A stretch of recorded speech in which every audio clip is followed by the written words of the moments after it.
بولا تھا نا میں قرآن پڑھنے سے گمراہ ہو جاتے ہیں، تو بہت تعجب ہوا، کیونکہ ہم لوگ تو بہرحال انگلش میڈیم سے پڑھے تھے، اور انگلش میڈیم کے پڑھنے کا ایک فائدہ تو ہوا تھا کہ بغیر حوالے کی تو کوئی بات پلے پڑتی نہیں تھی اور سمجھ میں آتی نہیں تھی۔ تو کہا ریفرنس کہاں ہے؟ جب انہوں نے حوالہ دیا، حوالہ لے لیا، تو ہم نے اتنا تو سننا نہیں تھا، پوری آیت پڑھی۔ پوری آیت یہ کہ اللہ تعالیٰ نہیں شرماتا کہ وہ اپنی کتاب میں ایک مچھر کی مثال دے، کہ تو یہودیوں نے مذاق اڑاتا یہ کیا رب ہے تمہارا، مچھر کی مثال دیتا، مکھی کی مثال دیتا، اس کی مثال دیتا۔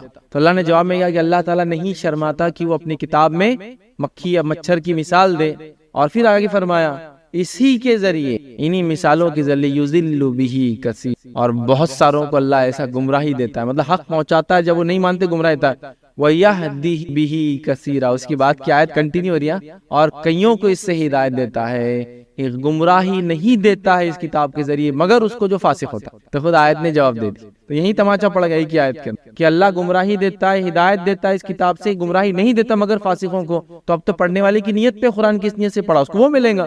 تو ہم نے مفتی صاحب کو دوسرے دن کہا آپ جس نیت سے پڑھتے اس آیت کا معنی ہے وہ آپ کو ملے گا، تو آپ کی گمراہی کی نیت ہے تو انشاءاللہ آپ کو گمراہی ملیں گی، مجھے ہدایت کا میری نیت ہے تو مجھے ہدایت ملے۔ تو بہت تلتل ہو گئے تھے، ایک دم ایسے ہو گئے تھے کہ تم لوگ ایسے ہوتے اور اری تری، سمجھے نا، برے برے الفاظ مسجد کے اندر چیخنا چلانا شروع کر دیا۔ ہم تو بہت ینگ تھے، بس مسجد سے بھی سلام کر کے نکل گئے، کیا کریں۔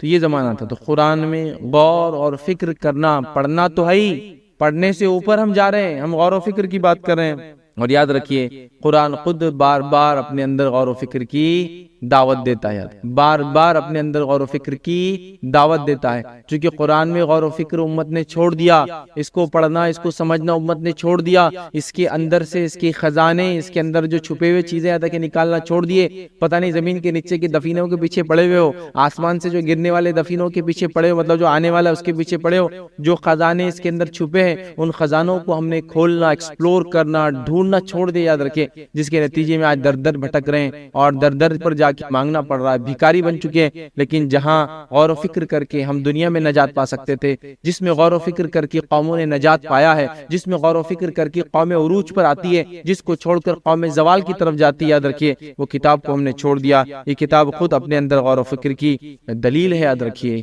آئیے نبی اکرم صلی اللہ علیہ وسلم کی ایک روایت میں سناتا ہوں ابن حبان کی، جس میں اللہ کے رسول صلی اللہ علیہ وسلم خود دعوت دے رہے ہیں قرآن میں غور و فکر کی۔ آئیے نبی اکرم صلی اللہ علیہ وسلم جو ہے یہ تعلق سے ایک واقعہ آتا ہے۔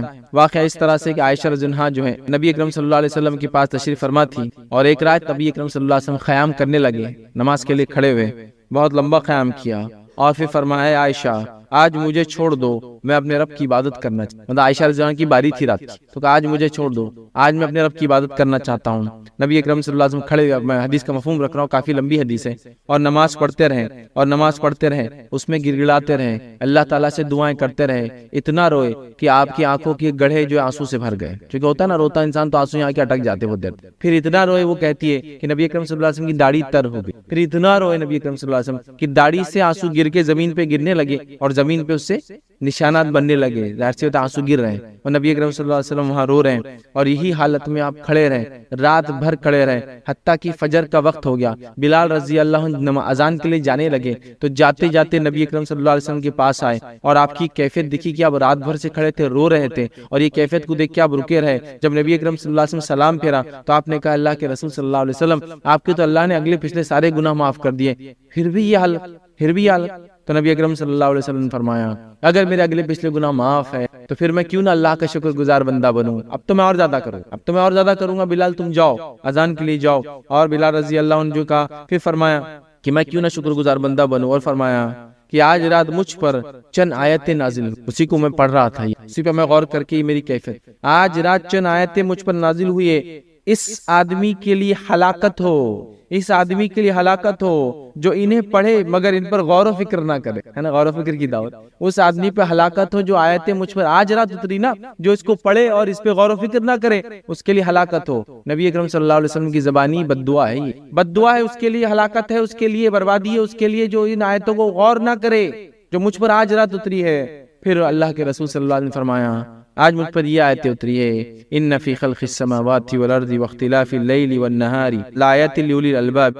تو آپ نے آیتوں کی تلاوت کی، یاد رکھیے، سورہ آل عمران کی آیت نمبر 190 اور 191، اس کی تلاوت کی، یاد رکھیے، جس کا معنی ہے بے شک زمین و آسمان کی پیدائش میں اور رات اور دن کے آنے جانے میں عقل مند لوگوں کے لیے نشانی ہے، لآیات لأولی الالباب، یہ اوپر جو کچھ ہے، اردو میں لب لباب سنا ہوگا نا، الباب اوپر کے خانے میں کچھ ہے تو ان کے لیے زمین و آسمان کی پیدائش میں اور رات و دن کے آنے جانے میں نشانیاں ہیں۔ پھر فرمایا اور ان لوگوں کی صفتیں کیا ہے جو آسمان اور زمین میں غور و فکر کرتے ہیں، رات اور دن میں غور و فکر کرتے ہیں، یہ وہ ہے جو اللہ کا ذکر کرتے ہیں کھڑے سے اور بیٹھے سے، اور زمین و آسمان کی پیدائش میں کیا کرتے ہیں؟ غور و فکر کرتے ہیں، ہے نا، غور و فکر کرتے۔ دنیا نے ان آیتوں کو لے لیا، دنیا نے زمین و آسمان میں غور و فکر کرنا شروع کر دیا اور بہت آگے بڑھ گئی۔ افسوس کی بات ہے بس وہ ایمان سے دور ہے۔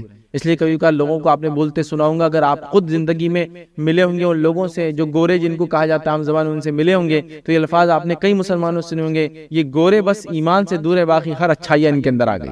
زمین و آسمان میں غور و فکر کر کے وہ کہہ رہے ہیں کہ کوئی بنانے والا ہے، وہ جو تھیری ایک زمانے میں تھی کوئی بنانے اس کو رد کر رہے ہو، بس اب اسلام تک پہنچنا ہے نا۔ کچھ لوگ کہتے ہیں کہ یہ شراب کی عادت چھوڑ دینا تو ان سے اچھی کوئی قوم نہیں ہے، اس لیے کہ ادب اور اخلاق ایسے اپنا لی انہوں نے جس کی کوئی انتہا۔ غور و فکر کا مادہ زمین و آسمان میں ان میں کثرت سے بھرا ہے، اور پھر وہ رب کو ماننے پر مجبور ہو رہے ہیں، لیکن ماننے پر مجبور ہے اپنے خالی فکر، تدبر اور تفکر کی وجہ سے۔ اللہ دعوت دے، تو اللہ کے رسول نے بددعا دی جو قرآن میں غور نہ کرے۔ تو میں سمجھتا ہوں اب کوئی گھٹیا اور جاہل انسان یہ دلیل نہ پیش کرے کہ قرآن پڑھ کے کوئی گمراہ ہوتا ہے، ٹھیک ہے۔ تو لہٰذا نبی اکرم صلی اللہ علیہ وسلم نے ہلاکت کی بددعا کی۔ اسی طرح نبی اکرم صلی اللہ علیہ وسلم غور و فکر کے آثار آپ خود اپنی زندگی میں اگر نبی اکرم صلی اللہ علیہ وسلم زندگی دیکھے تو آپ کے چہرے مبارک پر غور و فکر کے آثار۔ آپ قرآن میں اتنا غور و فکر کرتے ہیں کہ ایک مرتبہ کسی صحابی نے پوچھا اللہ کے رسول آپ کی کیفیت کیا ہو چکی ہے؟ نبی اکرم صلی اللہ علیہ وسلم پریشان حال، جیسا ایک انسان بوڑھا ہوتے چلا جاتا ہے، جلد ظاہر سی بات ہے جوان کی جلد چہرے وغیرہ کی ایک دم سخت ہوتی ہے، اچھی ہوتی ہے، ٹائٹ جس کو بولتے ہیں، لیکن جب انسان بوڑھا ہوتا ہے لٹکنا شروع ہوتا ہے۔ آپ کے چہرے پر بڑھاپے کے آثار، آپ کے سر میں چند بال آ گئے یاد رکھیے جو سفید تھے، اور نبی اکرم صلی اللہ علیہ وسلم کے سر میں ویسے بہت کم سفید بال تھے۔ روایتوں میں آتا ہے کہ آخری وقت میں بھی آپ کے سر میں 20 ایک سفید بال تھے، مطلب ٹوٹل سر اور داڑھی ملا کے گن سکتے تھے 20 کے قریب تھے، مطلب آپ جب انتقال ہوئے 63 ایئرس کی ایج میں بلیک ہیئرس ہی تھے آپ کے اکثر، لیکن وہ جو سفید آئے تو اس پر صحابی نے کہا اللہ کے رسول کیا بات ہے؟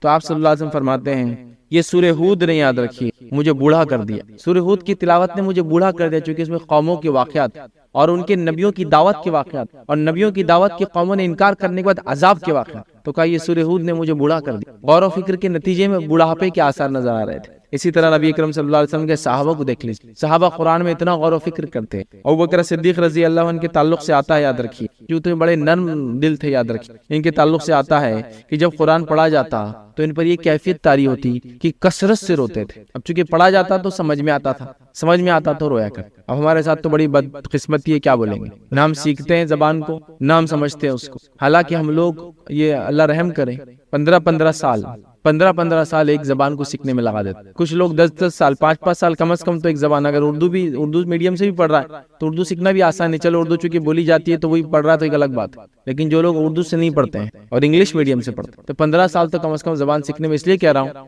کہ گریجویشن لیول تک آئے ہی اور شی میں فرق نہیں سمجھتے، مرد اور عورت کے لیے دونوں کے لیے ہی یوز کر، اتنی کمزوری ہے نا، گزرے ہوئے کل کو ٹمارو ہی بولتے ہیں، یسٹرڈے نہیں سمجھ میں آتا، 15 سال سیکھنے کے بعد بھی یہ حالت رہتی زبان کی، لیکن عربی زبان کے لیے یہاں بس وقت نہیں، کیونکہ ایک سسٹم نہیں، جب سسٹم نہیں ہوتا ہے نا تو کچھ لوگ مل کر اس کو ہلا نہیں سکتے چیزوں، تو عربی کا ایک سسٹم ہونا چاہیے۔ بہرحال سمجھ میں آتا تو کثرت سے روتے۔ عمر ابن خطاب رضی اللہ عنہ کے تعلق سے ایک روایت آتی ہے کہ رات میں یہ کسی کے گھر کے پاس سے گزرنے لگے، چونکہ آپ رات میں دیکھا کرتے لوگوں کی حالات وغیرہ کیا ہے، گزرنے لگے تو ایک شخص نماز میں سورہ جو ہے طور پڑھ رہا تھا، اور عمر ابن خطاب رضی اللہ عنہ اس کی تلاوت کو سننے لگے، اور سورہ طور کی آیت 7 اور 8 جب اس شخص نے پڑھی، تیرے رب کا عذاب واقع ہو کر رہیں گا، کوئی چیز اس سے روک نہیں سکتی، کوئی چیز کو روک نہیں سکتی، جب یہ آیت پر غور کیا تو اتنا روئے اور ایسی کیفیت طاری ہوئی کہ بیمار پڑ گئے، 1 مہینے تک گھر سے باہر نکلے نماز کے علاوہ، جب نکلے باہر تو لوگوں کو یہ تو پتا تھا کہ عمر 1 مہینے سے بیمار ہیں،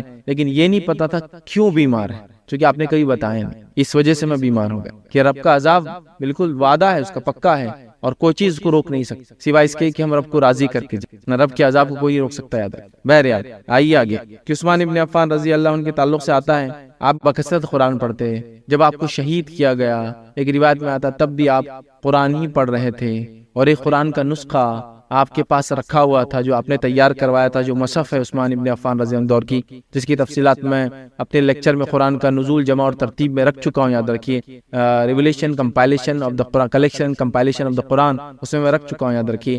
تو لہٰذا وہ پڑھ رہے تھے، جب آپ کو شہید کیا گیا تو آپ قرآن ہی پڑھ رہے تھے، اور آپ کو جب مارا گیا اس خون کے نشان اس قرآن پر لگے، اور قرآن وہ آج بھی باقی، یاد رکھیے، اور خون کے نشان بھی۔ تو بہرحال آپ قرآن پڑھتے ہوئے، یاد رکھیے، شہید کر دیے گئے۔ اسی طرح کئی نیکوکاروں کے واقعات ہم جانتے ہیں۔ آئیے ایک چھوٹا سا واقعہ سناتا ہوں، جس کے اندر واقعہ یوں آتا ہے کہ ایوب کہتے ہیں کہ میں نے جو سعید بن جبیر سے جو ہے یہ سنا ہے، انہوں نے نماز کے اندر ایک آیت کو بار بار 20 سے بھی زیادہ تلاوت کیا، اور وہ آیت یہ تھی جو تلاوت کرتے، وَاتَّقُوا يَوْمًا تُرْجَعُونَ فِيهِ إِلَى اللَّهِ، اور اس دن سے ڈرو جس دن تم سب اللہ کی طرف جاؤ۔ تو وہ نمازیں پڑھ رہے تھے، ریپیٹ کر رہے تھے، ریپیٹ کر رہے تھے، ریپیٹ کر رہے تھے۔ اسی طرح ایک واقعہ آتا ہے کہ ابراہیم بن بشار کہتے ہیں علی بن فضیل جو ہے یہ آیت پڑھ رہے تھے، علی بن فضیل جو رحمۃ اللہ علیہ یہ آیت پڑھ رہے تھے اور یہ آیت کو تلاوت کر رہے تھے، جس کا معنی ہے، اور اگر آپ وہ منظر دیکھ لیں جب یہ آنکھ کے سامنے کھڑے ہوں گے، وہ لوگ جو ایمان نہیں لائیں گے روز قیامت کھڑے ہوں گے، تو کہیں گے کاش ہم واپس لوٹا دیے جاتے، ایک موقع ہمیں دیا جاتا۔ وہ کہتے یہ آیت پڑھ رہے تھے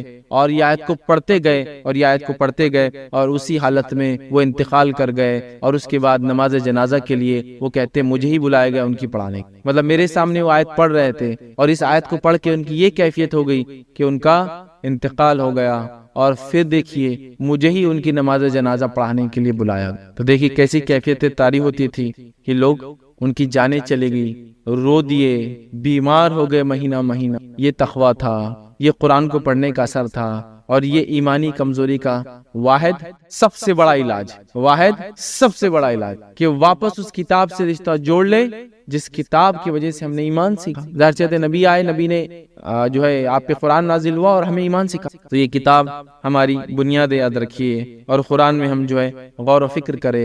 اللہ تعالیٰ خود دعوت دیتا ہے۔ آئیے قرآن میں سورہ ابراہیم آیت 25 میں اللہ کیا فرماتا ہے، وَيَضْرِبُ اللَّهُ الْأَمْثَالَ لِلنَّاسِ، اور اللہ تعالیٰ لوگوں کے لیے مثالیں بیان کرتا ہے، لَعَلَّهُمْ يَتَذَكَّرُونَ، تاکہ وہ نصیحت حاصل کرے۔ دوسرے مقام پہ فرماتا ہے، سورہ حشر کی آیت نمبر 21 میں فرماتا ہے، اور یہ مثالیں ہم لوگوں کے لیے بیان کر رہے ہیں تاکہ وہ غور و فکر، تو یہاں بھی جو ہے غور کرنے کی دعوت دی گئی۔ تو قرآن ہمیں غور و فکر کی دعوت دیتا ہے۔ آئیے علامہ ابن قیم الجوزی رحمہ اللہ ایک بڑی اچھی رہنمائی ہماری کرتے ہیں، اور رہنمائی کے الفاظ میں آپ کے سامنے دہراتا ہوں۔ وہ بیان کرتے ہیں کہ قرآن کے ذریعے دل کی سختی کا علاج کرنے کے لیے دو چیزیں لازم، دل کی سختی ایمانی کمزوریوں کا علاج کرنے کے لیے قرآن سے اگر کرنا ہے تو دو چیزیں لازم ہیں۔ پہلی چیز کیا ہے سن لیجئے، قرآن پڑھتے ہوئے اپنے دل کو دنیا سے نکال کر آخرت میں لے جائے، اور تصور کرے ان سارے مناظر کا جو مناظر قرآن بتا رہا ہے، جب تم مطالعہ کر رہے ہو انہیں اچھی طرح سمجھے اور ایسے جانے جیسے میرے ساتھ یہ معاملہ ہونے والا۔ پہلا کام کرنا ہے، جب پڑھ رہے ہو تو غور کر کے اپنے آپ کو اس آیت میں ڈبا لینا ہے، اور وہ سب سوچنا ہے میں اپنے اوپر لاگو کر کے شاید میرے ساتھ ہو رہا ہے۔ پہلا کام یہ کرنا پڑتا، تو دلوں کے زنگ دھل جاتے، ایمانی کمزوریاں نکل جاتی ہیں۔ دوسرا کہتے ہیں، دوسری چیز جو کرنا ضروری ہو کیا ہے، دوسرے نمبر پر قرآن کے معنی اچھی طرح سمجھنے کے بعد سوچے کہ یہ سب کیوں بتایا جا رہا ہے، آخر کیوں بتا رہا اللہ یہ واقعات پرانے، سوچو اس پر۔ پھر وہ کہتے ہیں کیوں بتایا جا رہا ہے، اس مقصد کو جان کر اپنی اصلاح کرے، اگر قومیں برباد ہوئی تو کیوں ہوئی، سوچو اور اصلاح کرو۔ وہ کہہ رہے ہیں اصلاح کرے، اپنے دل کے اندر جو بیماریاں موجود ہیں ان کو قرآن کی روشنی میں دیکھے، ان کا انجام دیکھے، اور اس کے نتیجے میں اپنے آپ کو بدلے۔ اس طرح جب دل کی بیماریوں پر قرآن کو فٹ کرے گا تو اللہ کی توفیق سے سب بیماریوں سے دل پاک ہو جائیں۔ تو یہ دو چیزیں ضروری ہے قرآن کو پڑھتے وقت۔ تو پہلا کام، سب سے زبردست کام، سب سے اہم کام، جس میں سب سے زیادہ ہم کو ہوتا ہے، قرآن میں غور و فکر شروع کرنا پڑے گا اگر ایمانی کمزوریوں کو ہم دور کرنا چاہتے ہیں ریئل سے۔ باقی سب چھوٹ چھاٹ چلر چیزیں ہوں گی، یاد رکھیے۔ ہم لوگوں نے پتہ نہیں ایمانی کمزوریوں کیا کیا بنا لیا ہے نا، ان کے پاس بیٹھ جاؤ تو ایمانی کمزوریاں دور ہو جا رہی، یہ کھا لو تو ایمانی کمزوریاں دور ہو جا رہی، چلے کہیں چاہو تو ایمانی کمزوریاں دور آ جائے کوئی نہیں ہوتا، یاد رکھیے یہ کرنا پڑتا ہے۔ خود قرآن سے دور ہے پوری زندگی اور بڑے ایمان میرا کمزور ہوتا ہے، نہیں، اس سے رشتہ جوڑنا ہے، سب سے واحد، سب سے اول، سب سے بڑا کام۔ آئیے نبی اکرم صلی اللہ علیہ وسلم زمانے میں ایک شخص تھے اور وہ نماز کو کسی نے ان کو آگے بڑھا دیا، وہ ہر رکعت میں جو ہے سورہ فاتحہ کے بعد سورہ اخلاص پڑھتے اور پھر جو سورہ اور ایک پڑھتے، یا ایک سورہ پڑھتے اور سورہ اخلاص پھر پڑھتے۔ تو کسی نے جا کے نبی اکرم صلی اللہ علیہ وسلم سے کمپلین کر دی کہ یہ ہر رکعت میں جو ہے سورہ اخلاص پڑھتے ہیں، قل هو اللہ احد۔ نبی اکرم صلی اللہ علیہ وسلم انہیں بلایا اور کہا کہ تم ایسا کیوں کرتے ہو، ہر رکعت میں جو ہے سورہ اخلاص کو پڑھتے ہو، ایسا کیوں کرتے ہو؟ تو انہوں نے کہا کہ اللہ کے رسول، مجھے اس سورت سے محبت ہو گئی۔ نبی اکرم صلی اللہ علیہ وسلم نے فرمایا یہ تیری محبت تجھے نجات دلا دیں گے. چونکہ سورہ اخلاص مطلب توحید سے محبت تھی. تو ایسا محبت ہو سکتی ہے مجھے سورہ یاسین سے محبت ہو کہ میں بار بار پڑھتا ہوں, سورہ رحمان مجھے اچھا لگتا ہے بار بار پڑھتا ہوں, سورہ زلزال سے مجھے محبت ہے میں اس کو دہراتا ہوں, سورہ اخلاص سے محبت ہے, سورہ فلق اور سورہ ناس سے کی حفاظت کرتی ہے, سورہ بقرہ سے مجھے محبت ہے چونکہ اس سے اللہ نے اتنے فضائل دیے, کوئی حد نہیں انشاءاللہ ایسی محبت کر سکتا ہے انسان. یہ تو بات ہو گئی رمضان کی اہمیت کی. رمضان میں قرآن کا نزول ہوا, یہ سب سے بڑی اہمیت ہے رمضان کی. میں چاہوں گا کہ قرآن کے بارے میں کچھ آپ روشنی ڈالیں, قرآن کی اہمیت و فضیلت کے بارے میں. کچھ باتیں تو آپ نے پیش کری, لیکن جیسے نماز, اگر نماز کا ترک کرتا ہے کوئی آدمی, نماز کو جان بوجھ کے چھوڑتا ہے, جیسے اللہ کے رسول کے جیسے کسی نے نماز کو چھوڑ دیا, جان بوجھ کے چھوڑ دیا, تو کیا قرآن کا پڑھنا واجب ہے, فرض ہے یا سنت ہے, یا قرآن نہیں پڑھتا ہے کوئی آدمی, سرے سے ہی نہیں پڑھتا, تو اس کے لیے کیا وعیدیں ہیں؟ دیکھیے قرآن کا پڑھنا تو ہم پر فرض ہے جی, کیونکہ اللہ کی کتاب ہے, بالکل, اس کا حق ہے کہ اس کی تلاوت کی جائے, ہمارے لیے اس کا پڑھنا فرض ہے, ٹھیک ہے. لیکن یہ ویسا فریضہ نہیں ہے جو 5 فرائض اسلام کے, توحید, نماز, روزہ, زکوٰۃ, لیکن یہ وہ کتاب ہے جو بتاتی ہے یہ چیزیں کیسی کرنا اور اس کا حکم. جیسا نماز, توحید, نماز, روزہ, زکوٰۃ, ہمیں کیسے پتا چلا یہ فریضہ ہے؟ چیزوں کی طرف جانے کا یہ مین بنیاد ہے. قرآن نے تو کہا نماز قائم کرو, پھر آپ نے فرمایا کہ نماز فرض ہے. قرآن نے تو کہا حج کرو, پھر آپ نے فرمایا حج فرض ہے ایک بار زندگی میں. قرآن نے تو کہا زکوٰۃ دو, پھر آپ نے بتایا کتنی دو, کیسے دو, زکوٰۃ فرض ہے. تو قرآن تو وہ مین بک ہے جو اشارہ کر رہی ہے. اب قرآن نہ پڑھنے کی کیا نقصانات ہو سکتے ہیں؟ ایک تو اللہ نے فرمایا قرآن کے اندر جو قرآن نہیں پڑھتا اس کی معیشت ہم زن کا, اس کی دنیا کی زندگی ہم برباد کر دیتے ہیں. یعنی ایک طور سے ہم کہہ سکتے ہیں کہ 5 پلرز کی بیس قرآن ہے, اسی پہ تو پلرز ہیں. جی, تو قرآن جو نہیں پڑھتا اللہ اس کی زندگی کو تنگ کر دیتا ہے. معیشت زن کا قرآن نے کہا وَنَحْشُرُ يَوْمَ الْقِيَامَةِ أَعْمَى, اور روز قیامت اس کو اندھا اٹھائیں گے اللہ تعالیٰ. اللہ اکبر, ایسا سچ اندھا اٹھیں گا روز قیامت, چونکہ دنیا میں آنکھیں ہوتے ہوئے اس نے اللہ کلام کو نہیں پڑھا. اسی طرح ایک جگہ کہا کہ جو اللہ کے ذکر سے آراز کرتا ہے اللہ تعالیٰ اس کے اوپر ایک شیطان حاوی کر دیتا ہے, اور وہ ہمیشہ قرین اس کے اوپر چپکا ہوا رہتا ہے, ہمیشہ اس کے اوپر سوار رہتا ہے, اس کو ہدایت کی طرف نہیں جانے دیتا ہے. قرآن کا نہ پڑھنا دنیا کی زندگی برباد کرنا ہے, قرآن کا نہ پڑھنا اپنے آپ کو مصیبت میں ڈالنا ہے, قرآن کا نہ پڑھنا دنیا کی اندھیرے کی وجہ, قرآن کا نہ پڑھنا نور سے دوری ہے, قرآن کا نہ پڑھنا آخرت میں اندھا اٹھائے جانے کی وجہ ہے, قرآن کا نہ پڑھنا قبر کے اندر سب سے پہلے عذاب ہونے کی وجہ ہے. اسکول کا یا اکیڈمکس کا, تعلیم کا سال شروع ہو چکا ہے, اور کم و بیش پورے ملک کے اندر گرمیوں کی چھٹی کے بعد انسٹیٹیوشنز, کالجز, اسکولز اور ادارے جو ہے کھلنا شروع ہو گئے. تو تعلیم کی چرچا ہے, کم از کم 1 مہینہ تو یہ سلسلہ چلے گا کہ بچے کون سے اسکول میں جا رہے ہیں, سلیبس کون سا ہے, اب یہ سال کون سا ہے, بچہ 8ویں میں آ گیا تو اس کو یہ پڑھائیے, 9ویں میں آ گیا تو فلاں کیجیے, 10ویں میں یہ کرنا ہے.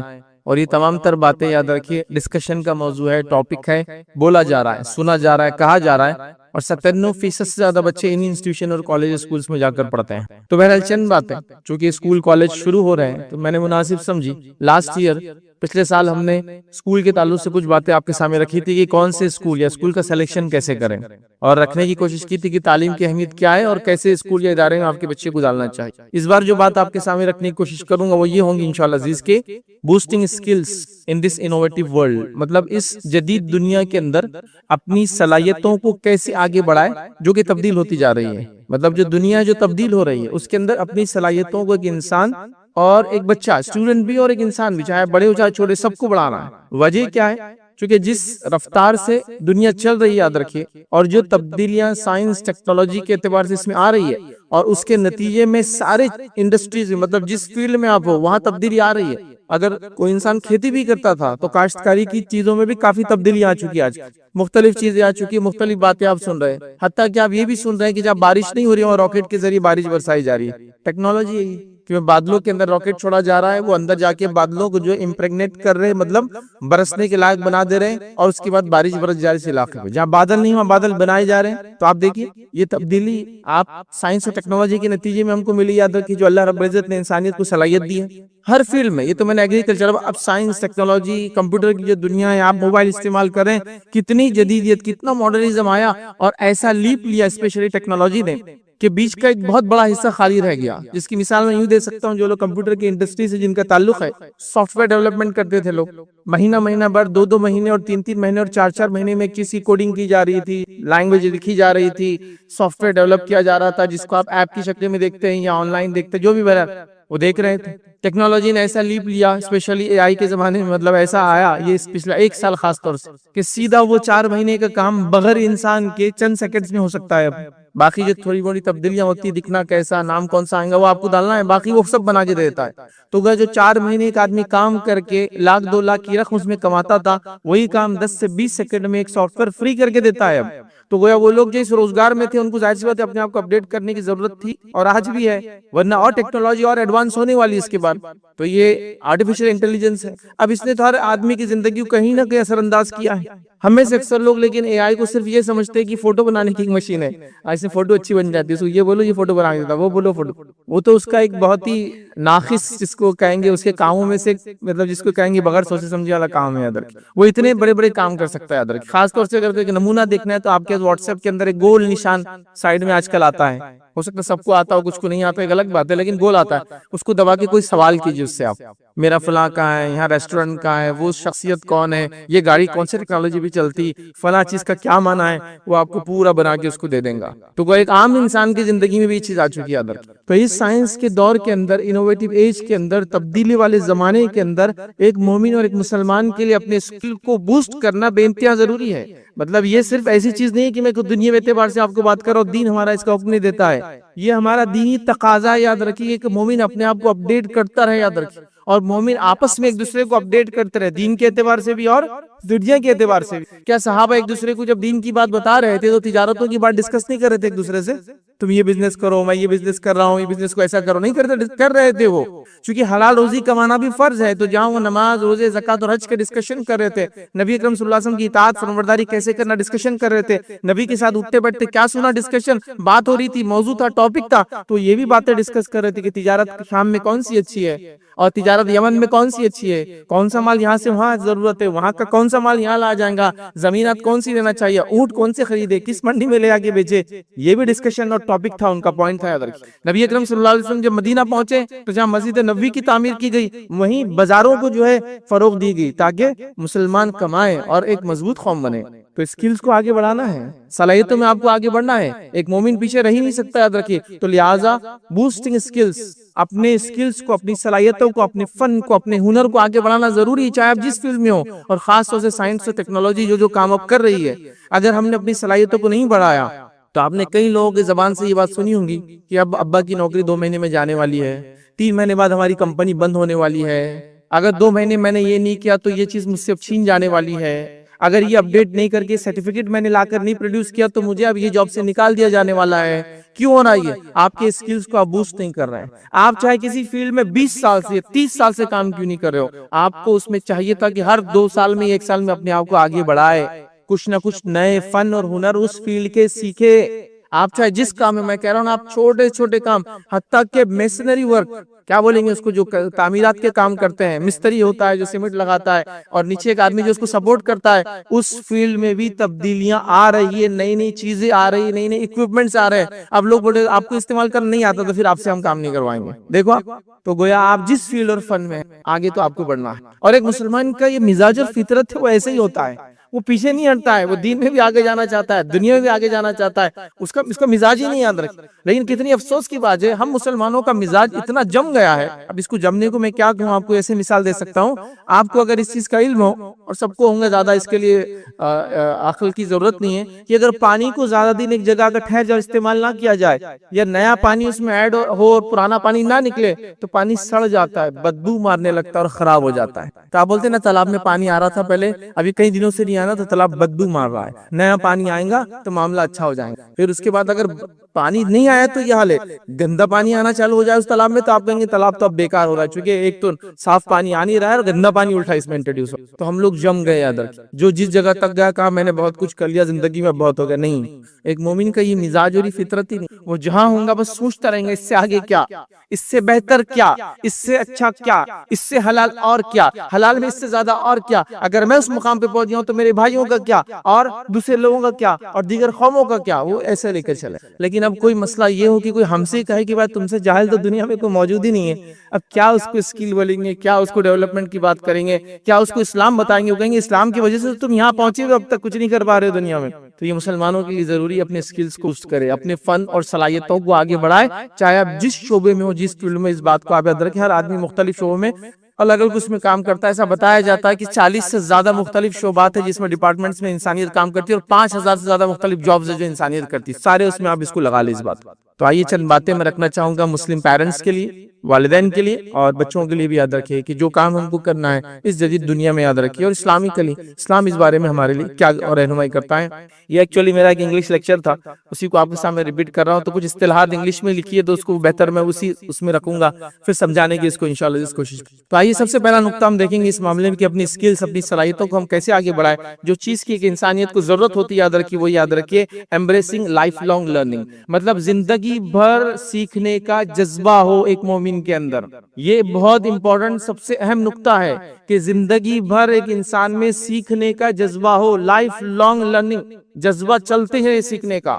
انبیاء علیہ السلام کی اگر آپ زندگی دیکھیں، چونکہ وہ دعوت کے مشن پر آئے تھے، اسلام کو لے کر آئے تھے، ان کے موت تک، آخری وقت تک وہ صرف اسلام کی، دین کی، توحید کی بات کر رہے تھے. حتیٰ کہ قرآن نے یہ فرمایا اور یہودیوں کو اس چیز کا جواب دیا جو وہ شرک کر بیٹھے تھے اور پتہ نہیں کیا کیا کر رہے تھے. اللہ رب العزت نے یہ جواب دیا اور کہا کیا اس وقت تم موجود تھے جب یعقوب کے موت کا وقت آیا؟ تو یعقوب نے اپنے بچوں سے کیا سوال کیا؟ میرے بعد کس کی عبادت کروں گے؟ لائف لانگ لرننگ، یہ بھی سیکھ رہے تھے اور مرنے تک سکھا رہے تھے. کیا کہا؟ میرے بعد کس کی عبادت کروں گے؟ بچوں نے کہا ہم ابراہیم کے رب، اسماعیل کے رب، اسحاق کے رب، اللہ کی عبادت کر. تو لائف لانگ لرننگ چل رہی ہے. ایک نبی مطمئن نہیں تھا کہ میرے بچے تو توحید پر ہی ہوں گے، زندگی بھر میرے ساتھ رہے، مجھے دیکھا نہیں، مطمئن نہیں تھے. سکھایا جا رہا ہے، پھر پوچھا جا رہا ہے، ریوزٹ کیا جا رہا ہے، مطلب پھر سے سوال کیا جا رہا ہے کیا ہے تمہارا معاملہ، میرے بعد کیا ہوگا. تو لائف لانگ، تو تعلیم کا معاملہ، پڑھائی کا معاملہ، سیکھنے کا معاملہ، ہنر سیکھنے کا معاملہ پیدائش سے موت تک چلتا ہی رہیں گا. یاد رکھ. آپ بولیں گے پیدائش سے کیسے ہنر سیکھتا؟ ہاں، پیدائش سے ہنر سیکھتا ہے ایک بچہ. اس کو سکھانا پڑتا ہے کہ لائٹ بند ہے تو سونا ہے تجھے، لائٹ کھلی ہے تو جاگنا ہے. ڈاکٹر بولتا ہے اس کو لائٹ بند رکھو اور پھر دودھ ہی مانگے تو مت دو. اس کو معلوم ہونا کہ لائٹ بند ہے تو سونا چاہیے. تو وہاں سے لرننگ شروع ہو گئی اس کی. اس کو بتایا جا رہا ہے، ماں بول رہی ہے اگر کچھ چاہیے تو بولنا، ایسا آواز کرنا، ہاتھ پیر ہلانا. تو جب ماں اس کو دودھ پلاتی ہے تو لائف لانگ لرننگ ہے، پیدائش سے اسکل شروع ہو رہی ہے. یاد رکھیے آپ، ٹھیک ہے. تو یہ ہم کو سیکھنا پڑے گا. یاد رکھو اسلام یہی چاہتا ہے کہ ہم زندگی بھر سیکھتے رہیں، زندگی بھر آگے بڑھتے رہیں. بتائیے ہمارے باپ آدم علیہ السلام کو جو فرشتوں کو فضیلت ملی، جو پوائنٹ، جو نقطہ اللہ نے بتایا فرشتوں کو کیوں آدم تم سے افضل ہے، وہ کیا تھا کہ اللہ نے پوچھا بتاؤ ان تمام چیزوں کے نام اگر تمہیں علم ہو تو. اور آدم علیہ السلام، فرشتوں نے کہا ہم کو تو کچھ بھی نہیں پتا اس معاملے میں سوائے اس کے جو تو نے ہمیں بتایا ہے. جب آدم سے کہا کہ آدم سے پوچھا کہ بتاؤ ان چیزوں کے نام، تو آدم علیہ السلام نے فر نام بتانا شروع کر دی. تو کہا میں جانتا ہوں تم جانتے نہیں ہو. تمہارا سوال تھا آدم کو کیوں پیدا کر رہا ہوں، یہ میرا جواب ہے. تو آدم علیہ السلام کی صلاحیت کیا تھی؟ علم. جو ان کو اسماء، نام سکھائے تھے اللہ نے چیزوں کے، جو انہوں نے بول دیا. کیا جو بھی چیز جنت میں ہوں گی جس کے نام سکھائے جائے یا پتہ نہیں، واللہ عالم، جو دنیا میں آنے والی چیزیں تھی سب بتا دی کہ آدم علیہ السلام کو انہوں نے اس کے نام لے لیے. تو یہی تو فضیلت تھی ہمارے والد کی دیگر مخلوقات پر. اور اگر ہم مسلمان جو اسلام میں ماننے والے ہیں، اسلام کو ماننے کا دعویٰ کرتے ہیں، اور ہم تعلیم اور علم میں پیچھے رہ جائیں، کیسے ہو سکتا؟ ہو ہی نہیں سکتا. زندگی بھر سیکھنا ہے، چاہے میں پڑھا لکھا ہوں چاہے میں پڑھا لکھا نہ ہوں. ہنر تو آگے بڑھتا رہوں. تجارت کر رہا ہوں تو تجارت میں نیا کیا کیسے ہو رہا ہے، کہاں سے لوگ لا رہے ہیں، کیسے بنا رہے ہیں، میں کیوں نہیں بنا سکتا ہوں، میں کیوں نہیں لا سکتا ہوں، ہم کیوں نہیں کر سکتے. ہمارے سوچ ہونا چاہیے.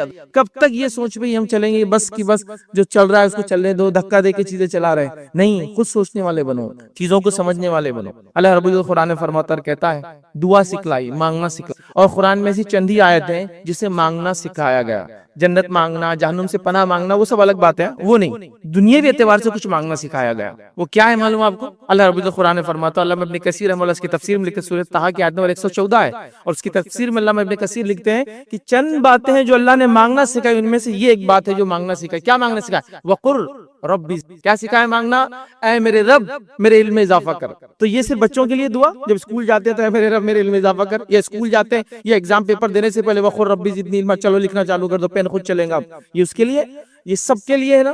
تو کیا دعا ہے؟ اے میرے رب میرے علم میں اضافہ کر. تو علم میں اضافہ کب ہوگا؟ یہ کوئی ہوا میں آنے والی چیز نہیں کہ سونگ کے اضافہ ہو جائے گا. علم میں اضافہ کر، جب دعا کر رہا ہے تو آدمی کوشش کریں گا نا، چونکہ دعائیں کوشش کے بعد ہی ہوتی ہے. کوشش کے بغیر دعاؤں کا کیا فائدہ؟ اے اللہ میرے رزق میں اضافہ کر. صبح اٹھنا تو سیکھ, اے اللہ میرے رزق میں اضافہ کر. ارے ہنر تو سیکھ, اے اللہ میرے رزق میں اضافہ کر. گھر سے نکل تو صحیح باہر, اے اللہ میرے رزق میں اضافہ کر. دکان تو کھول وقت پر, خالی دعائیں کریں گے رزق میں اضافے کی. تو یہ ہمارا حال ہے. تو دعائیں ایسی نہیں ہے. تو جب کہا جا رہا ہے وقل رب زدنی علما, اے اللہ میرے علم میں اضافہ کر, تو اس کا معنی کیا ہوا؟ کوشش بھی کر علم حاصل کرنے کی. تو کر رہے ہیں کیا آپ؟ اپنے فن میں, اپنے فیلڈ میں, اپنے ہنر میں, دین میں, کسی چیز میں بھی نہیں ہے. کب آخری بار آپ نے چند صورتیں سیکھی ہوں گی بچپن میں, اس کے بعد آج تک کوئی اپڈیٹ نہیں ہے. آخری بار کب آپ نے ایک دعا سیکھی ہوں عربی میں, اس کا کوئی اپڈیٹ نہیں. اس کے بعد آپ کی جو بھی عمر آج ہے, وہ بچپن میں 7 سال میں 4 دعائیں سیکھی تھی, بس اتنے یاد ہے. اب 25 سال میں تو کچھ ہوا نہیں, اس کے بعد پھر ٹائم ہی نہیں ملا. تو ایسے کیسے یار؟ دین اور دنیا دونوں میں تم کو اپڈیٹ ہونا تھا علم کے بارے میں, کیوں نہیں ہوئے؟ ڈگری لی تھی آخری کب لی تھی؟ 20 سال کی عمر میں گریجویٹ ہوئی, ٹھیک ہے. اس کے بعد کوئی فن, کوئی صلاحیت, کوئی سرٹیفکیشن, کوئی ہنر نہیں. اب 40 سال کی عمر, اب کیا کریں گے؟ اب تو ختم کہاں ہوا؟ مرنے تک تڑپ ہونا چاہیے تجھے سیکھنے کے لیے, دین میں بھی اور دنیا میں بھی آگے بڑھنے کا ہنر. وقل رب زدنی علما, کیا معنی ہے اس کا؟ اے اللہ میرے علم میں اضافہ کر. کوشش کر, دعا کر, اضافہ کر, اللہ سے نام دینا. آج آپ کو معلوم ہے علم کی کیا طاقت ہے؟ علم پاور ہے, یاد رکھیں, نالج از پاور. آج آپ کہیں گے دنیا کا سب سے طاقتور ملک کون ہے؟ آپ کہیں گے امریکہ. کیسے طاقتور ہے؟ اس میں اتنے جہاز ہے, اتنے پانی کے جہاز ہے, اتنے ہوائی جہاز ہے, اتنی فوج ہے, اتنی فلاں ہے, اتنی سائنس ہے, اتنی ٹیکنالوجی ہے. 5000 کلومیٹر, 10,000 کلومیٹر, 20,000 کلومیٹر یہاں سے چاند تک وہ میزائل ڈال سکتا ہے اور ختم کر سکتا ہے, ٹھیک ہے. لیکن یہ کیسے آئی؟ یہ طاقت, یہ قوت, یہ صلاحیت. تو آپ کہیں گے کیسے آئی؟ علم, بیسس علم تھا اس کا. طاقت نہیں تھی کہ بہت وہاں لوگوں نے باڈی بلڈنگ کی تو ہتھیار بننا چالو گے, نہیں. انہوں نے دماغ کو بڑھا دیا تو جب وہ ہوا. اور قوموں کی پہچان بھی ایسی ہوتی ہے, یاد رکھیں, جو قوموں کا مزاج ہوتا ہے وہ پہچان بھی ہوتی ہے, اور اسی سے پہچانی بھی جاتی ہے. جن قوموں کا مزاج علم سیکھنے کا ہے, وہاں آپ کو لائبریریز ملیں گی اور ان کی عقلیں بڑی ملیں گی اور پیٹ چھوٹے ملیں گے. جن قوموں کا مزاج ہوٹلوں میں جانے کا ہے, عقلیں چھوٹی اور پیٹ بڑے ملیں گے اور ہوٹلیں ملیں گی ان کے علاقوں میں. دیکھیے آپ فخر اور ہنر سے کہہ رہے ہیں کہ ہم نے فلاں ہوٹلیں کھول دی, ہمارے علاقے میں صرف ہوٹلیں, ہماری عورتیں کھانا بھی نہیں بنا رہی. یہ کوئی بوسٹ کرنے والی یا بوسٹ کرنے والی, مطلب بڑاپن بتانے والی کوئی چیز نہیں ہے. یہ بڑا ہونا چاہیے تھا عقل. تو جن لوگوں نے لائبریریز کھولی انہوں نے عقلوں کو بڑھایا, جنہوں نے ہوٹلیں کھولی انہوں نے صرف پیٹ بڑھائے. میں ہی نہیں کہہ رہا ہوں ہوٹل کھولنا کوئی بری بات, چائے پینا کوئی بری بات, بالکل نہیں. میں کہہ رہا ہوں لیکن یہ کوئی چیز نہیں ہے کہ آپ نے اس کو کر کے سمجھ رہے آپ 30 ماہ بہت بڑا کام کر لیا. یہ کچھ بھی نہیں ہے. یہ تو کوئی دوسری قوم بھی آ کے آپ کو سروس دے سکتی ہے آپ کے علاقوں کے اندر, ہے نا, دے سکتی نا کوئی دوسری قوم میں آ کے. آپ کا نہیں, آپ کا تو منصب کچھ اور تھا, آپ کا مقام تو کچھ اور تھا, آپ کی اڑان تو کچھ اور تھی, آپ کہاں بیٹھے ہوئے؟ یہ بتانا چاہ رہا ہوں. تو یہاں اللہ نے کہا وقل رب اللہ میرے علم میں اضافہ کر. پہلی آیت کیا نازل ہوئی؟ جو میں کہہ رہا ہوں کہ ہم کو لائف لانگ لرننگ ایمبریس کرنا ہے. اقرا بسم اللہ. یہ آیت جب نازل ہوئی تو مکہ کا حال کیا ہے؟ جب آیت نازل ہوئی, شرک عام ہے, ہاں. زنا عام ہے, ہاں. سمجھ رہے آپ؟ ولد الزنا عام ہے, ہاں. میں عائشہ فرماتی شادی کے 4 طریقے. ایک عورت کے پاس کئی مرد آتے تھے, چلے جاتے تھے, بچہ پیدا ہوتا ہو جس کی طرف اشارہ کرتی بچہ اس کا ہو جاتا. کئی مرد آتے ایک عورت کے پاس, بچہ جس کی صورت کا تھا اس کے نام پہ کر دیا جاتا, وہ اس کا باپ بن جاتا. یہ سب تو حال تھا شادی بیاہ کا. مطلب زنا عام, شادی کے نام پہ بھی جو چیز ہوتی ہے زنا ہی تھی. یہ سب چیزیں عام تھی. لوٹ مار عام, جھوٹ بولنا عام, سب چل رہا ہے. اس کے بعد بھی آیت کیا نازل ہو رہی ہے؟ شرک سے رکو نازل نہیں ہو رہی ہے, حلال کماؤ نازل نہیں ہو رہی ہے, ریپ مت کرو نازل نہیں ہو رہی ہے, لوٹ کے مت کھاؤ یہ نازل نہیں ہو رہی ہے. کیا نازل ہو رہی ہے؟ اقرا بسم ربک الذی خلق, پڑھ اپنے رب کے نام سے جس نے پیدا کیا. ہاں, بنیاد دی جا رہی ہے. توحید کی بنیاد بھی علم ہے, پڑھ. حلال کی بنیاد بھی علم ہے, پڑھ. لوٹ مار سے کب رکیں گا؟ جب جینا سیکھیں گا سماج میں, پڑھ.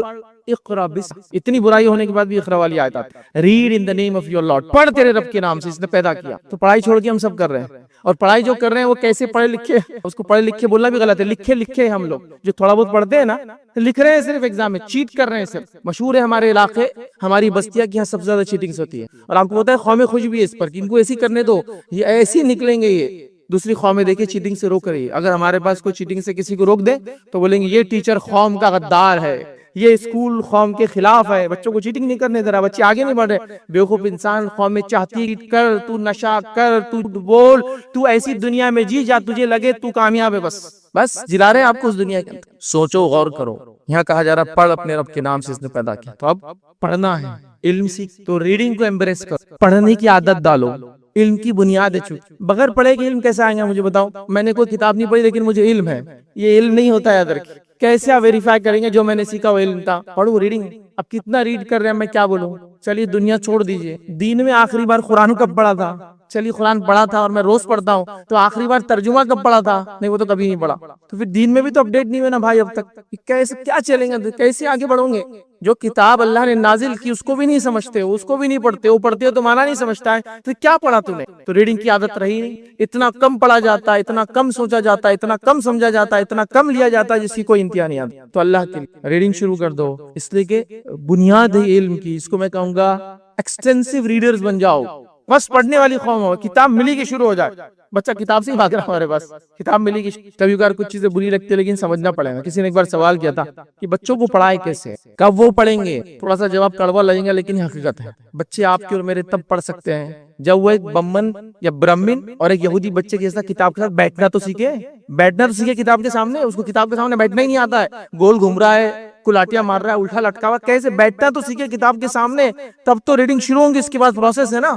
تو ایک برہمن بچے کو دیکھیے، وہ کتاب کے سامنے بیٹھتا ہے، اس کو آلتی پالتی مارتے ہیں، پیروں میں پیر پھنسا کے بیٹھ گیا، اب وہ اٹھنا نہیں ہے 2-2 4-4 گھنٹے۔ ایک یہودی بچے کو دیکھیے، اس کے والدین کیسے پڑھا رہے ہیں، وہ کتابوں سے اس کی محبت ہے پہلے، اس کے بعد وہ سب پڑھ جا رہا ہے، سائنس، ٹیکنالوجی، اس کا مذہب اور یہ اور وہ دشمنی کیسے قوموں سے نکالنا، چالے کیسے، سب سیکھتا ہے، لیکن ریڈنگ کے بعد علم حاصل کرتا کتابوں سے، چاہے صحیح ہے چاہے غلط، وہ ڈسکشن بعد میں ہوگا، لیکن وہ پڑھ تو رہا ہے نا۔ آپ اور میں کیا پڑھ رہے ہیں، اللہ کی کتاب کتنا پڑھ رہے وہ دیکھ لو، مسائل اگر ہے دین کے وہ کتنا سیکھ رہے وہ دیکھ لو، اس کے بعد دنیا کا کیا حال ہے، آپ کتابوں کا حال دیکھ لو، نئی کی نئی کتاب آ رہی ہے سال کے آخر میں، نئی کی نہیں چلی جا رہی ہے۔ کیا بچے نے مینٹین کیا کتاب؟ مینٹین کہاں سے، پڑھا نہیں بول کے ایسی ہو، سمجھ رہے آپ، پڑھے جائیں گی تو پھٹ جائیں گی، ورق نکل جائیں گے۔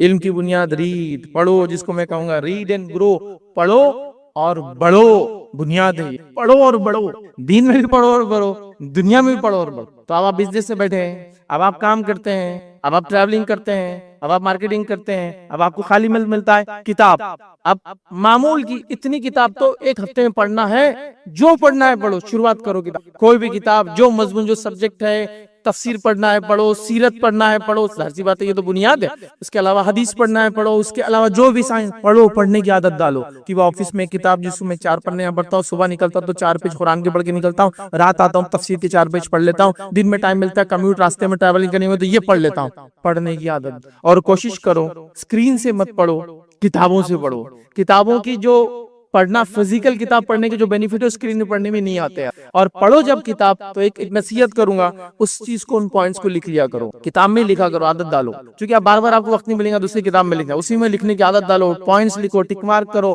بعد میں آگے لکھتے جاؤ کہ یہ پیج میں نے یہ لکھا تھا، کہ ایک بار ریڈ کر لیا تو اس کے ساتھ ساتھ آپ نے اس کو لکھ بھی لیا، پوائنٹس بنا دی، تاکہ اگلی بار کسی سے بات کرنا تھا تو آپ کے ڈسکشن کے لیے تھا، میں نے یہ پڑھا تھا یہ پیج پہ۔ عادت ڈالو، چاہے دینی کتاب پڑھ رہے ہو، چاہے سیرت کی کتاب پڑھ رہے ہو، چاہے حدیث پڑھو، لکھا کرو، تاکہ آپ کو یاد رہے گا یہ امپورٹنٹ حدیث تھی، یہ فلاں تھا، اس سے آپ کا ایک ذخیرہ ہوتا ہے۔ تو پڑھو اور بڑھو، تو زندگی بھر علم سیکھنے کی خواہش ضروری ہے۔ دوسرا پوائنٹ یاد رکھیں جو ہمارے لیے ضروری ہے آج کے جدید دور میں، یاد رکھیے اگر اپنے سکلز کو بوسٹ کرنا ہے، وہ ہے یاد رکھیں کہ ڈیولپنگ یا enhancing critical thinking. Critical thinking کیا ہے؟ تنقیدی سوچ، جس کو تھوڑا سا اور ایک لفظ اضافہ کروں گا، لفظی تو یہ معنی ہوتا ہے تنقیدی سوچ، مثبت تنقیدی سوچ، چونکہ امت مسلمہ میں تنقیدی سوچ تو زبردست ہے، اتنی کی صرف قوم ہے، اس میں ہم کو پکڑ بھی نہیں سکتی، مثبت نہیں ہو، تیرے داڑھی میں ایک بال سفید ہوگا، اس کو دور سے دکھتا ہے 1 کلومیٹر دور، اس کی برائیاں، قوم کی برائیاں، بچوں کی اپنی برائیاں، علم میں وہ پیچھے، قوم کہاں جا رہی وہ نہیں دکھتا، لیکن باقی سب نیگیٹو سوچ جو ہے، مطلب جس کو بولیں کریٹیکل تھنکنگ،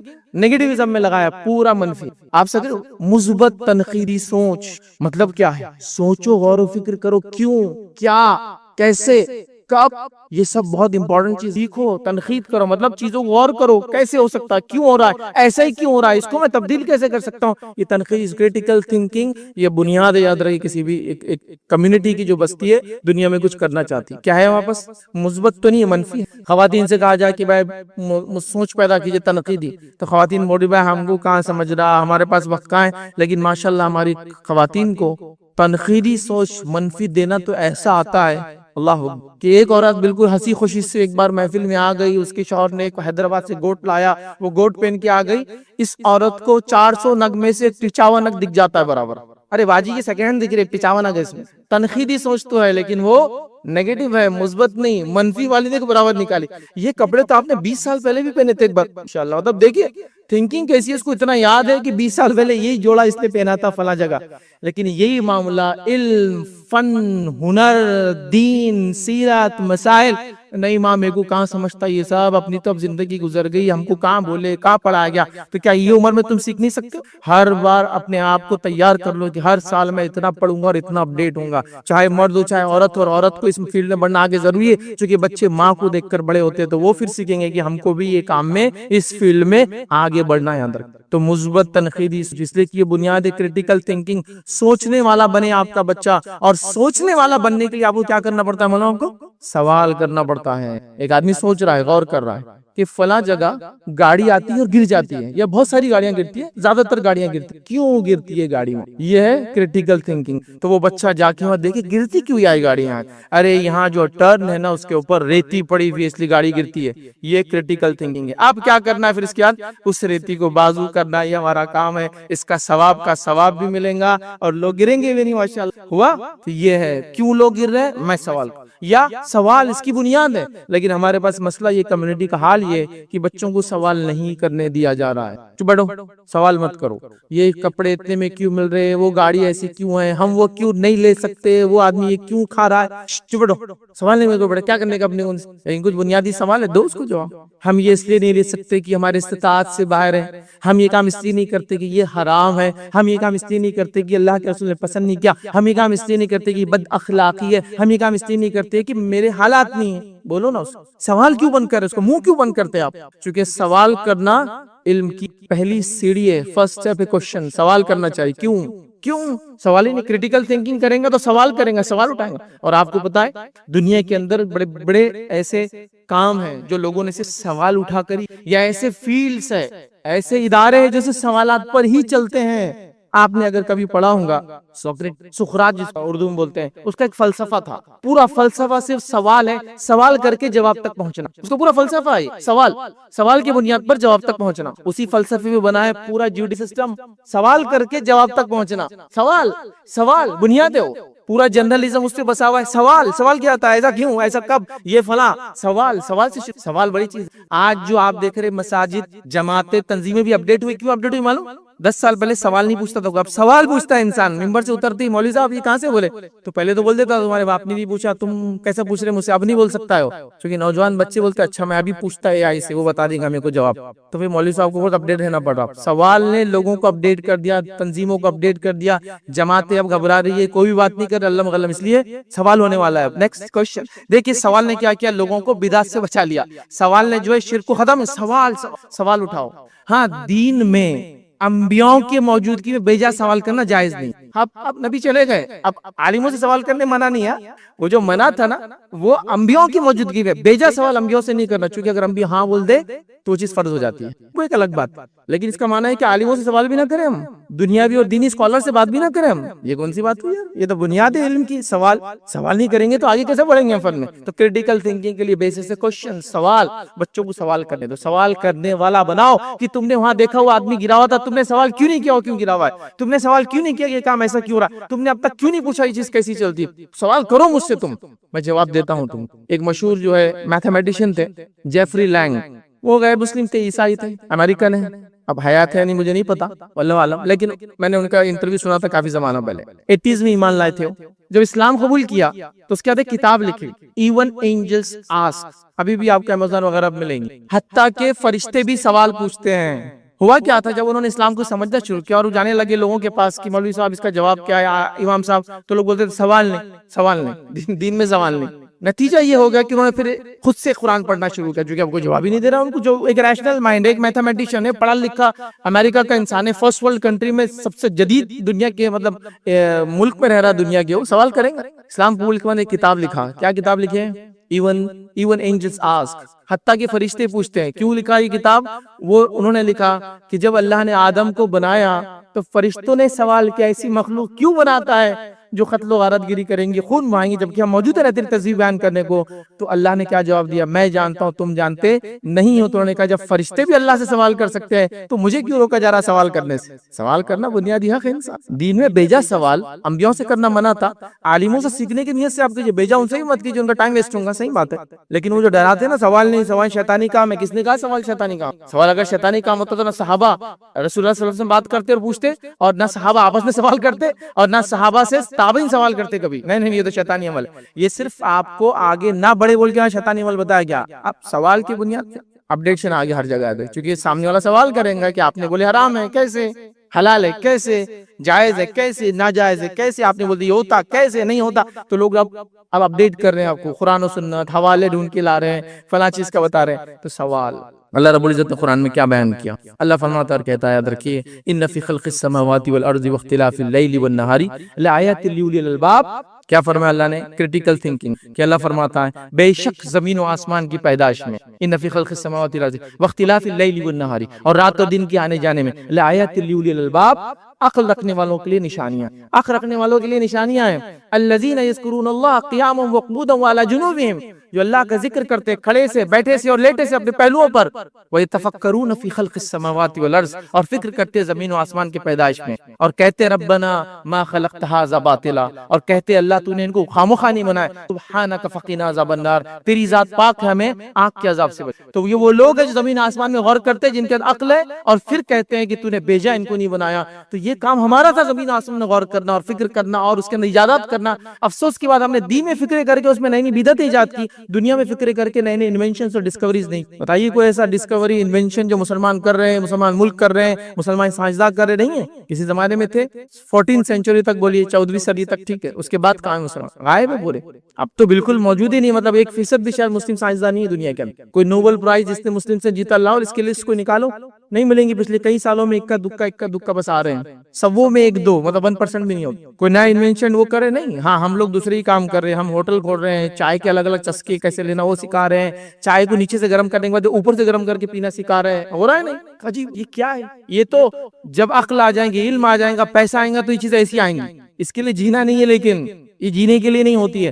تو لہٰذا کریٹیکل تھنک، غور و فکر کرنے والا مزاج بچوں کا بناؤ، سوال کرنے والا مزاج خود کا بھی بناؤ، ہر چیز کے بارے میں سوال کرو، بیجا نہیں بجا لاجیکل، اور پھر اس کے بعد اس پہ ایکشن لینے کی کوشش کرو. تو اللہ نے یہاں تعریف کی ان لوگوں کی. دوسرے ادیان میں، دوسرے مذاہب میں زمین و آسمان میں غور و فکر کرنے سے منع کیا گیا، سائنس اور ڈسکوریز کرنے سے منع کیا گیا.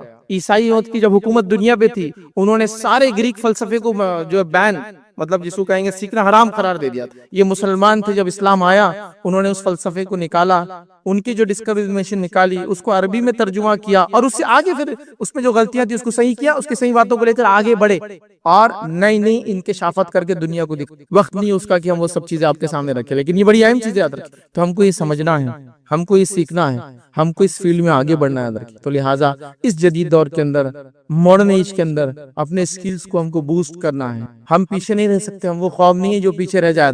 تو اکیڈمک ایئر شروع ہو رہا ہے، تو یہ ایئر ایسے ہی نہیں جائیں گا جیسا پچھلے سارے سال جا رہے، پہلے سارے سیمسٹر جا رہے. بس بچہ جیسے گیا 6 گھنٹے جا رہا ہے کتابیں کاپیاں لے کے اسکول میں، 6 گھنٹے بعد آ رہا ہے، گیا تھا کورا، آیا تھا کورا. سیکھا کیا آج تو نے؟ کچھ بھی نہیں.